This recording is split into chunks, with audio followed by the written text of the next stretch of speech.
Federal Bank and News 18 Network present Sanjeevani, United Against Cancer. Knowledge partner Tata Trusts. Yaad rakhe, screen kare.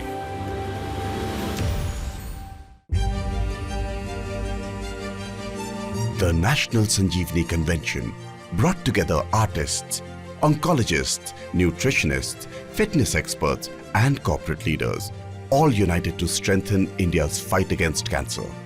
This event was part of the Sanjeevani United Against Cancer campaign, spearheaded by News 18 Network, the Federal Bank Homes Memorial Foundation and Tata Trusts to build a healthier and more cancer-free nation. The convention began with actor Vidya Balan, the ambassador for Sanjeevani United Against Cancer campaign, taking the stage. She engaged in a meaningful discussion on investing in wellness and uniting for health, with KVS Manian, Managing Director and CEO of Federal Bank, our partner in this important initiative. I remember reading an interview of yours where you said that Vidya Balan, the individual, has certain beliefs and certain values, and that often influences the choices that you make when it comes to the kinds of films that you do. How did that influence your decision to be a part of this campaign? I think like most people, right, the word cancer has always scared me. It's a direction I've never wanted to look in until someone very dear to me was detected with cancer 2 years ago. And it happened out of the blue. You know, people always say, oh, you know, but he was absolutely healthy. She is absolutely fit. I don't know why this has happened. And then I realized that because it was detected early, you know, he could get treatment immediately, and he's in good health today. It's been 2 years. Thank God for that.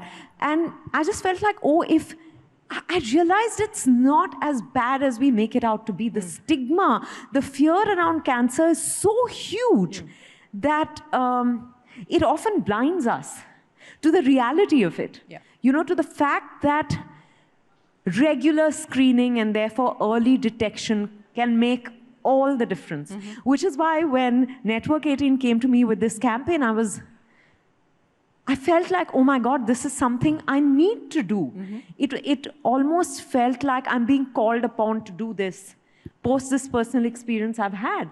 And I said, okay, I'm going to use my voice to reach, even if it's one person, hopefully many more, but if it can lead one person to get screened regularly and can make a difference to their life, then why not? Mr. Manian, you know, I'm really glad that Federal Bank has decided to take this forward. And, you know, as I pointed out, it is something that we need to be deeply mindful of. I mean, being the cancer capital of the world is something that we need to take seriously and we need to act against. So take us through what you hope to do now as momentum builds through the Sanjeevani campaign. At the India level, yes. I mean, India can't be a Viksit Bharat without being a Swasth Bharat, right? Absolutely. So I think it's important, and I think healthcare is clearly one area where the country needs to put all of its resources. Yeah, it needs a lot of money to be pumped in there. You know, we can't be a society with poor healthcare for 80% of its people, right? That's the number I am given roughly. So I think it's important many people step in, and Federal Bank is happy to step in. Even Federal Bank CSR focus is, I would say 60% plus is in healthcare and healthy living kind of a space. And that's how this interests us. And interestingly, you know, when you think of cancer, two cancers come up top of the top of mind, right? Breast cancer and cervical cancer. Yes. And both are women impacting. And Federal Bank has a 43% diversity ratio. 43% of our employees are women. Wow. So I think it's close to the organization's DNA as well. So we are happy to do this. In fact, the way we are looking at it is we have been spending our money on treatment-related spends and things like that. But going forward, I think it's important also to create more infrastructure kind of you know, spends which give more sustainable benefit to the society around. with the goal of making early cancer detection commonplace. The National Sanjeevani Conventions saw renowned oncologists and healthcare experts discussing advances in cancer detection and treatment. They highlighted how these innovations are transforming cancer care in India. We often talk about that this is the best time to actually be looking at cancer treatment, early detection as well. Take us through why there is this sudden sort of series of hope on the horizon. When you have a cancer that is detected early and you're able to take it out, you then prevent cancer from coming back with other modalities. You're able to really lengthen the longevity. You're able to enhance survival. And that's the goal. Why are we really hopeful? Because there are certain seminal methods on the horizon with which it seems that early detection, prevention and early detection both will become a reality. Cancer is an epidemic. India is the cancer capital of the world. These are realizations, and that's where the mass movement in screening is needed. Screening needs to be owned by the masses. Screening needs to be owned by the public. Screening needs to be owned by the community. It's no longer a service that's just to be provided by the providers. So with that pitch, last point that I would like to make, 3 things are really out there on the horizon which are extremely powerful. We've already had the methods of screening that are standard of care. They screen for limited cancers, but we must screen for them, starting from oral cavity to breast cancer to cervix cancer and colon cancer. At least 4 cancers in India are standard of care screening, and we must set ourselves out to be screened for that. Lung cancer for smokers, already established. 5 cancers down. We must screen for at least these 5 cancers. But then there are AI-based algorithms with which we are looking at personalizing screening in a resource-limited nation. We then figure out high-risk subjects to screen better so that then we are able to utilize our screening resources in an improved way. Second, we have liquid biopsies. I've been working with Datar Genetics. I've been working with Strand Genetics for early detection with liquid biopsy. And so that I see there'll be a crowding in that space. We'll have liquid biopsies with which we'll be able to screen for multiple cancers, liquids and solids. And then, of course, our age-old routine methods of clinical early cancer detection. But talking about liquid biopsies, we have somebody here with us, Ashish Tripathi. Now, Ashish is doing something absolutely fascinating. Ashish is claiming that there will be, in our lifetimes and not very far from now, stage 0 detection of cancer. Not stage 1, not stage 2, not stage 3 and thereon, but stage 0 before the tumor is even formed. So Ashish, I'll give you the floor now to explain this very fascinating bit of science that you've discovered. The rest of the world and the liquid biopsy space was essentially looking at CTCs, ctDNA, cell-free RNA. What we stumbled onto, but because we were cancer experts, we understood the meaning of it, is that actually we had found a causative marker that shows up in the blood even before the tumor has physically formed. Now, let me make that very, very clear. What is stage 0? Stage 0 is when it is still PET negative. Right? What is a PET scan? Radioactive glucose. I inject it into myself. Because the tumor is growing so fast, it wants fuel. The sugar goes there. And because it's radioactive, now when I do a scan, I can visibly see where the tumor is. Right? But what people don't realize is that the tumor needs to be of a certain size before it becomes visible. That minimum size is 1 cubic centimeter. Right? But what we are telling you is that we are able to actually see signs of it even before it is PET positive. Now, technically, that is not a treatable disease at this point in time, right? Because you need, you see it, for example, in breast cancer, where you can do a mammography and you can catch it at stage 0.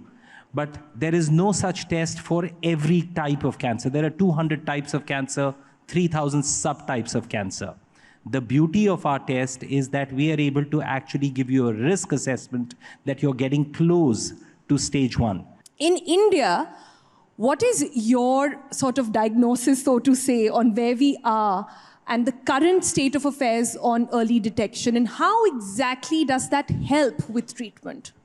As of today, I think the mandate should be awareness. So awareness of symptoms of cancer, early symptoms of cancer. I treat breast cancer, so I can say that, okay, a painless lump in the breast. So here the message for the country as of today, and I guess that is an effort of such talks that we are having, is to have awareness of what early signs of common cancer are. Dr. Patil, some amazing breakthrough stuff has been happening in India over just the past 5 years, if I look at it, on how cancer treatment has evolved. Talk to us a little bit more about these targeted therapies that are coming out. So, as you rightly said, cancer treatment has really revolutionized in the past few years. The landscape is very rapidly changing as well. So, talking about targeted therapies, there are tests available to find out a molecular pathway or a genetic mutation that is making the cancer active, and then designing drugs against that pathway.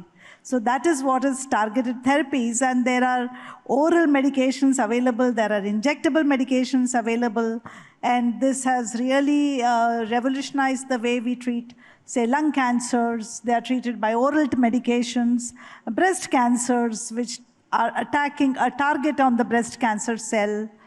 Another thing that you spoke was immunotherapy.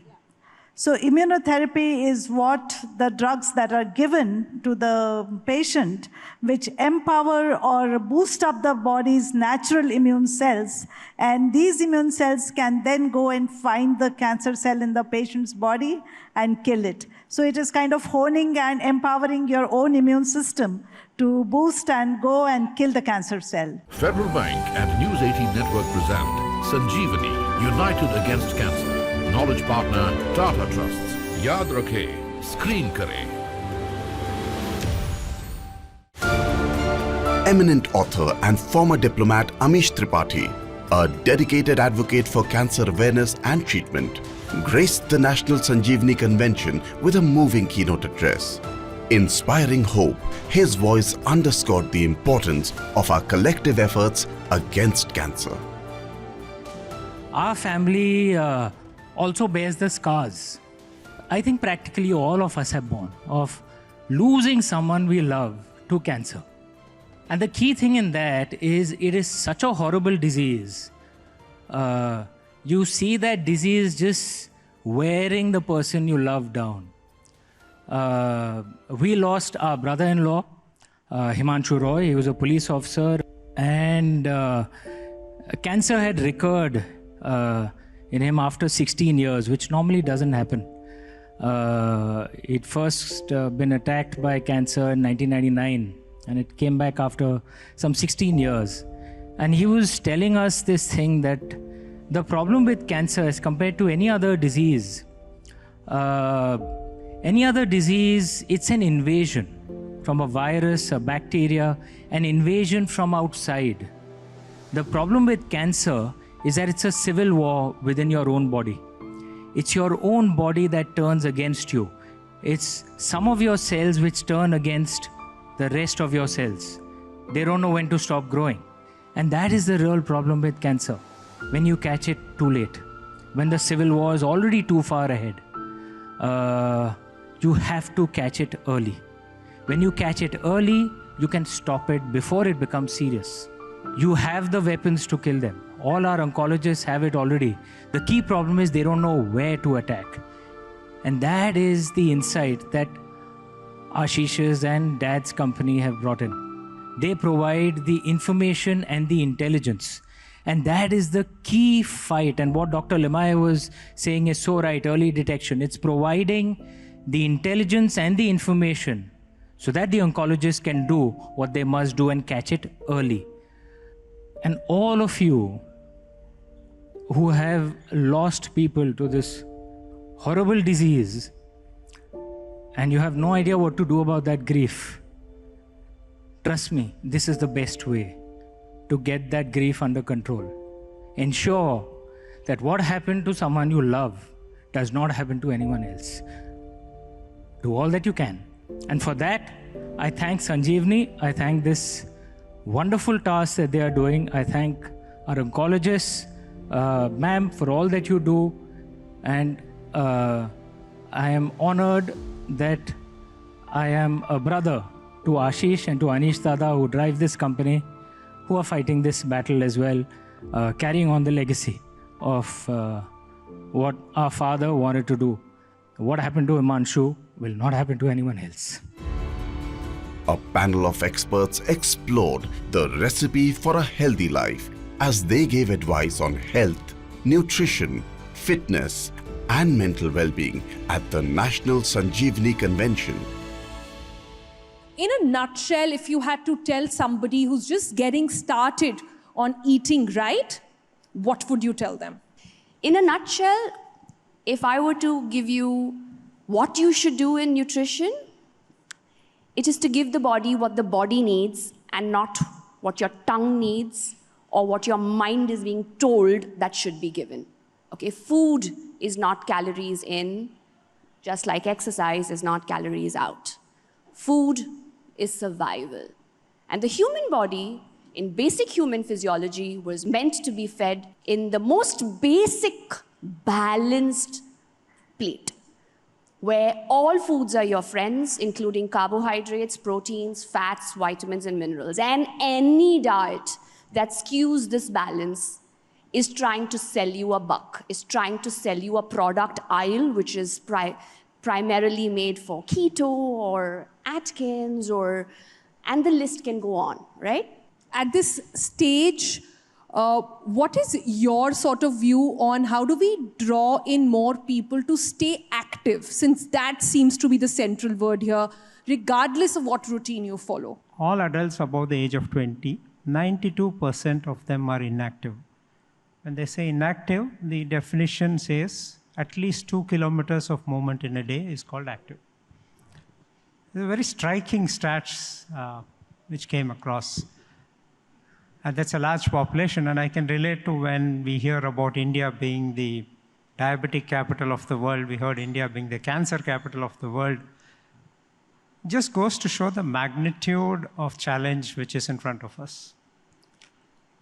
We in Federal Bank, like when Mr. Manian was talking, mentioned that we dedicate a fair part of our CSR spends towards healthcare and awareness about health.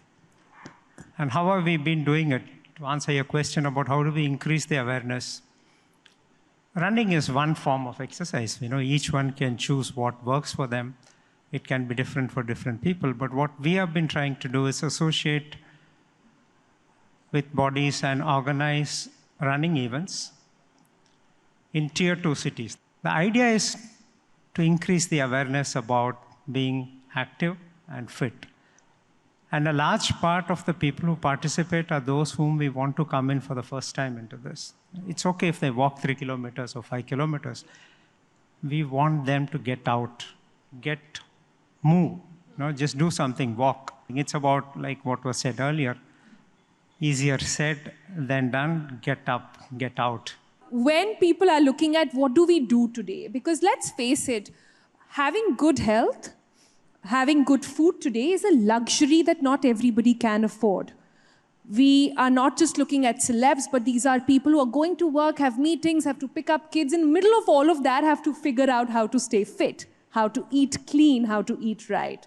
So to people like that, what do you say? And what are your top 3? Yoga, running, walking, Pilates. What is the ranking order there? There is no order and there is no rank. The one question that I ask everybody who walks through the door or people I meet is, what do you enjoy doing? How do you like to move, right? Because what we're talking about is movement. It's not about whether running or whether Pilates or whether yoga. It's each of us enjoy something else. I might love Pilates. Pooja might like doing the cross trainer, and you might like dancing, and they're all moving, right? So first it is, what do you enjoy doing, not what you saw your favorite celebrity doing with me and that's why you want to do that, because you might not enjoy doing that. If you don't enjoy doing that, how are you going to make it your lifestyle? You're only going to make something that you enjoy doing your lifestyle. So the first step is to find that one thing that gives you satisfaction, that makes you excited. And trust me, exercise can make you excited if you don't think of it as exercise, but think of it as a medicine, as health, as living longer, as living happier, as movement. Right? It's not just about the way you look, but about the way you feel. So if that's going to make you even a little happy, it's going to go a long way, because when you move, you release endorphins, which are your feel-good hormones, which are going to multiply that feeling of feeling good, which is going to make you go back and do that again and again. I want to end by getting top 3 health hacks. If you had to give people 3 things to inculcate in their life today, which ones would that be? Number 1, get the HPV vaccine. That is for everybody between the ages of 9 to 45. If you're not vaccinated, please get vaccinated. It is one of the single best things you can do for your life. Second thing, early morning sunlight. Try to wake up with the sunlight as opposed to this light. And we all have this habit of like immediately picking up our phone in the morning. So try and avoid that and get some early morning sun. And the last would be to quit smoking. Probably the single best health decision you can take in your life is to say bye-bye to sutta. The National Sanjeevani Convention empowered people to take charge of their health, encouraging early detection to better combat cancer. With the messages, cancer screening ke liye time nikaliye and yaad rakhe screen kare. Sanjeevani aims to change India's cancer narrative by promoting early detection, which can potentially save countless lives. Federal Bank and News 18 Network present Sanjeevani, United Against Cancer. Knowledge partner Tata Trusts. Yaad rakhe, screen kare.